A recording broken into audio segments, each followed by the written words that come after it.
তো আমি বলেছিলাম প্রথমে কি ত্রিভুজের প্রকারভেদ। তাহলে আমরা পেয়ে গেলাম সমকোণী ত্রিভুজ, সমবাহু ত্রিভুজ, তারপরে কি বিষমবাহু ত্রিভুজ, সমদ্বিবাহু ত্রিভুজ। এরপরে কোণের ক্ষেত্রে আমরা পাইলাম কি সমকোণী ত্রিভুজ, আরো কয়েকটা ত্রিভুজ আছে কোণ দিয়ে, সেটা হচ্ছে সূক্ষ্মকোণী ত্রিভুজ। সূক্ষ্মকোণ মানে কি? সূক্ষ্মকোণ মানে যে কোণের পরিমাপ 90 ডিগ্রি চেয়ে ছোট সেটাই হচ্ছে সূক্ষ্মকোণ। আর স্থূলকোণ কোনটা? যেটা দেখবা 90 ডিগ্রি চেয়ে বড় সেটা হবে আমাদের স্থূলকোণ। তো আমরা কি করলাম, প্রথমে একটা সূক্ষ্মকোণ এঁকে নিলাম। এই যেখানে যে কোণটা তৈরি হলো এটা হচ্ছে সূক্ষ্মকোণ, কারণ এই কোণটা কি 90 এর চেয়ে ছোট, তাহলে এটা হচ্ছে সূক্ষ্মকোণ। তো এখানে আমি কি করলাম, আরেকটা বাহু এড করে দিলাম, তাহলে একটা ত্রিভুজ হয়ে গেল। এই হচ্ছে এবিসি ত্রিভুজ। তাহলে এখানে এই ত্রিভুজটা হচ্ছে কি সূক্ষ্মকোণী ত্রিভুজ। এবং মজার ব্যাপার হচ্ছে সূক্ষ্মকোণী ত্রিভুজের তিনটা কোণই সূক্ষ্মকোণ, মানে তিনটা কোণই হবে 90 এর চেয়ে ছোট। তার মানে সূক্ষ্মকোণী ত্রিভুজ মানে হচ্ছে যে ত্রিভুজের ভিতরে তিনটা কোণই 90 এর চেয়ে ছোট হবে সেটা হচ্ছে সূক্ষ্মকোণী ত্রিভুজ। আর স্থূলকোণী ত্রিভুজ কোনটা? স্থূলকোণী ত্রিভুজের আগে স্থূলকোণটা বুঝতে হবে।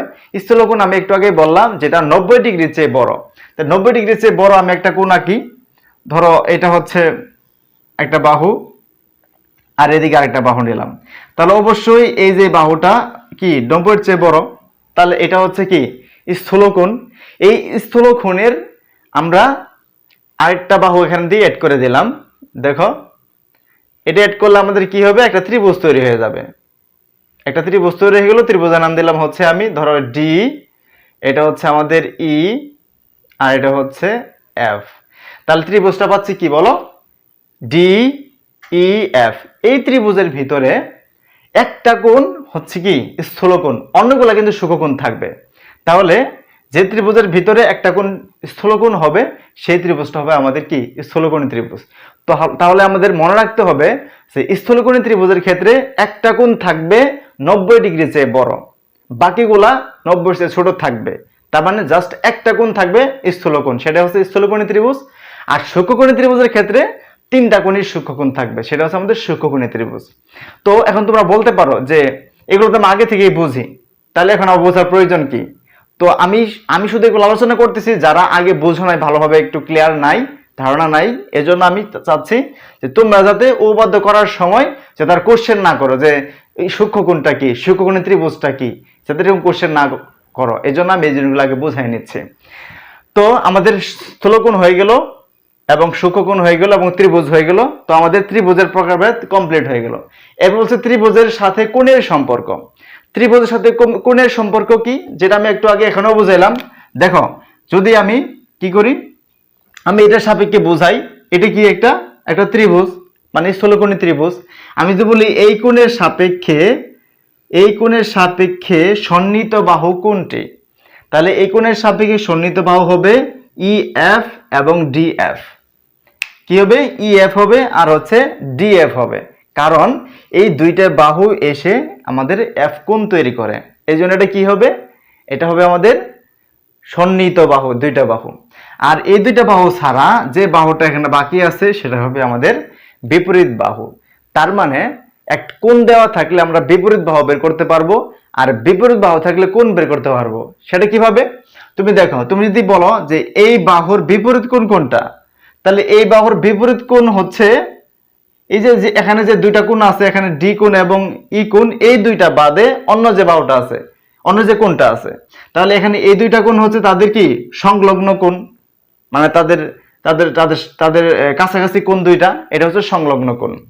আর এই দুইটা কোণ বাদে বাকি যেটা আছে সেটা হচ্ছে বিপরীত কোণ। তাহলে আমাদের কোণ দিয়ে যদি কোশ্চেন করে বিপরীত বাহু কোনটা, তখন বলবো ওই দুইটা বাহু ছাড়া অপর যে বাহু থাকে সেটা হচ্ছে আমাদের কি বিপরীত বাহু। আর যদি বলে একটা বাহুর বিপরীত কোণ কোনটা, তখন ওই বাহুর সাথে যে দুইটা কোণ তৈরি হয়েছে সেই দুইটা কোণ বাদে অপর যে কোণটা থাকে সেটা হচ্ছে আমাদের বিপরীত কোণ। তো আমরা বুঝতে পারলাম যে কোণের বিপরীত কি, বাহু কোনটা হবে এবং বাহুর বিপরীত কোণ কোনটা হবে। এটাই হচ্ছে আমাদের ত্রিভুজের সাথে কোণের সম্পর্ক। তো এরপর আমি একটু লিখে রাখছি স্থূলকোণ, সূক্ষ্মকোণ এবং সরল কোণ। স্থূলকোণ তো বুঝতে পারলা যেটা 90 এর চেয়ে বড়, আর সূক্ষ্মকোণ হচ্ছে কি 90 এর চেয়ে ছোট। তাহলে সরল কোণ কি, সরল কোণ হচ্ছে যেটা 180 ডিগ্রি। তো এটা আমি কেন আবার লিখলাম, তার কারণ হচ্ছে এই যে সরল কোণ যে তৈরি হয় মানে 180 ডিগ্রি তৈরি হয় সেটা আসলে সূক্ষ্ম কোণ এবং স্থূল কোণ থেকে। অথবা আমরা এভাবেও বলতে পারি যে সরল কোণটা বিভক্ত হয়ে দুইটা কোণ তৈরি হতে পারে, একটা হচ্ছে স্থূল কোণ আর একটা হচ্ছে কি সূক্ষ্ম কোণ। যেমন সরল কোণ মানে কি 180 ডিগ্রি।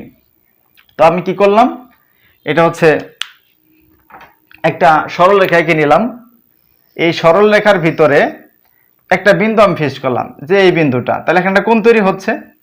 তাহলে এই কোণটা কত হবে 180 ডিগ্রি, মানে একটা সরল রেখা 180 ডিগ্রি হয়, 180 ডিগ্রি তৈরি হয়ে গেল। তো আমি বললাম এখানে আরেকটা রেখা আসলো এরকম ভাবে, তো এই রেখায় একটা কোণ তৈরি হলো সেটা অবশ্য 90 এর চেয়ে ছোট, তাহলে সেটা হবে সূক্ষ্ম কোণ। তাহলে এটাকে আমরা বলতে পারবো কি, বলো সূক্ষ্ম কোণ। এটা হচ্ছে আমাদের সূক্ষ্ম কোণ, বসাই দিলাম। তাহলে এই কোণটা বাদে, মানে এটা সূক্ষ্ম কোণ বাদে অন্য কোণটা আছে, অন্য অ্যাঙ্গেল কোণটা, সেটা হচ্ছে এই পাশের অ্যাঙ্গেলটা। তাহলে এটা অবশ্যই 90 এর চেয়ে বড়, কারণ দুইটার সমষ্টি যদি 180 হয়, একটা কোণ যদি 90 এর চেয়ে ছোট হয় তাহলে বাকি কোণটা কি হবে 90 এর চেয়ে বড় হবে, এটাই তো স্বাভাবিক। সো 90 এর চেয়ে যদি বড় হয়, আমরা জানি যে কোণের পরিমাণ 90 এর চেয়ে বড় সেটা হচ্ছে কি স্থূল কোণ। তো আমাদের এই ত্রিভুজের নাম হবে কি বলো, স্থূল কোণ।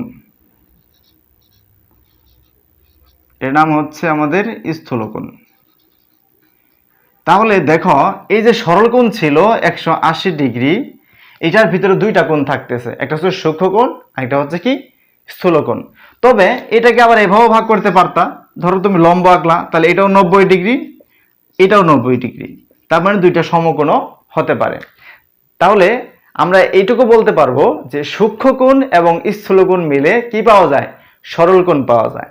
তো আমাদের এই কথাটা আমাদের উপপাদ্য প্রমাণ করার সময় লাগবে যে কোনটা স্থূল কোণ কোনটা সূক্ষ্ম কোণ, এবং সূক্ষ্ম কোণ এবং স্থূল কোণ মিলে কিভাবে সরল কোণ হয়, এবং সরল কোণ থেকে আমরা হেল্প নিব যে স্থূল কোণ কিভাবে বের করবো এবং সূক্ষ্ম কোণ কিভাবে